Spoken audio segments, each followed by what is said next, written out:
So I thought I would read a book to you today because the weather has been rubbish. It's not really a garden day. So if you fancied just doing something different, I've got the new David Walliams, There's a Snake in My School.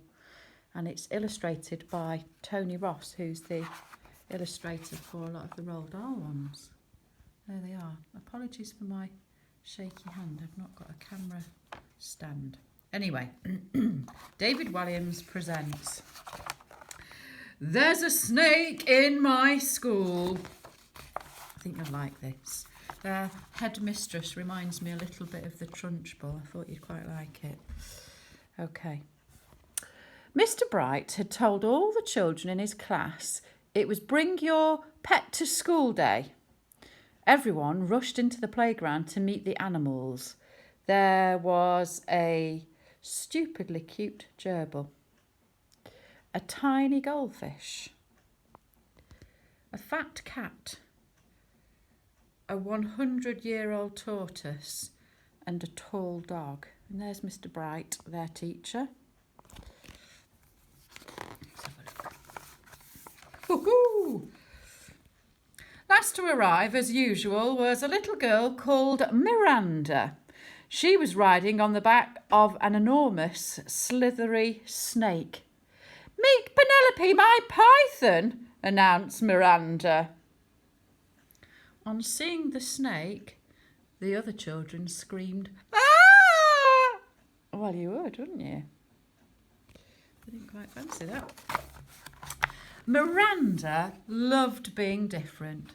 She always stood out at school with her individual take on school uniform, her cartwheels down the corridors, and her funny answers in class. What ended in 1945? 1944. A python is a rather unusual pet, but Miranda and Penelope had so much fun playing together. For the little girl, the snake would pretend to be a scarf, a hula hoop, a balloon, a telescope, a trombone, and sometimes, when they were both feeling particularly mischievous, a third arm. How rude. "Come and give her a tickle," encouraged Miranda. But the other children were too scared. Penelope was a python, after all, and pythons eat people. All the pets were frightened too. The large dog yanked on his lead, sending his tiny owner flying. The goldfish tried to hide behind some water. The tortoise made a rather slow run for it. The cute gerbil flashed her gnashers and didn't look so cute anymore. The fat cat just carried on napping. Miranda slid down her snake. The little girl tickled her python under the chin and the snake smiled. "See, she's very friendly." Soon everyone had gathered around to marvel at Penelope. The python loved the attention and made a climbing frame for the children to climb on. Steps for them to step up, and a fireman's pole for them to slide back down. Penelope even helped the children learn their numbers, although she could only go up to 9. Why could she only go up to 9? Single digit. This was turning into the best day of school ever. But then, oh, here she is. Miss Bloat, the headmistress, thundered into the playground. "There's a snake in my school," she shouted.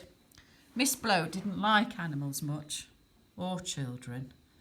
"It's bring your pet to school day," spluttered Mr. Bright. "And Penelope is my pet," said Miranda. "Miranda, I should have known you would have to be different. A snake is not a pet. It's a menace," snapped Miss Bloat. "Mr. Bright, all these filthy beasts are confiscated." All the girls and boys shouted, "No, as the headmistress stuffed the pets into the lost property cupboard, except for Penelope, the snake. Miss Bloat had other ideas for her. "This disgusting thing is coming with me," bellowed the headmistress. With that, she dragged the poor python along the corridor to her office. "Where are you going to put Penelope?" asked Miranda. "In the bin." "No!" Miss Bloat crammed the snake into her bin and slammed the lid shut. Then she plunked herself down on top so the python couldn't escape. The bin rattled and rattled, but Penelope was trapped. "A snake in my school indeed. Get back to your lesson." So I'm going to just show you this because this is quite important to the story. So there's the python. There's Miss Bloat. I like her boots.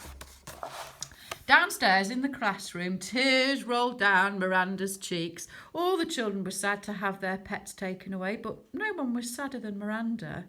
The little girl feared she would never see Penelope again. At the end of the day, Miranda dashed upstairs to Miss Bloat's office to try and make her change her mind. Now let me just show you Miss Bloat's door. I like that. You don't want to go in there particularly, do you? There was no answer. So slowly, Miranda pushed open the door, only to see, and I'm going to pause there,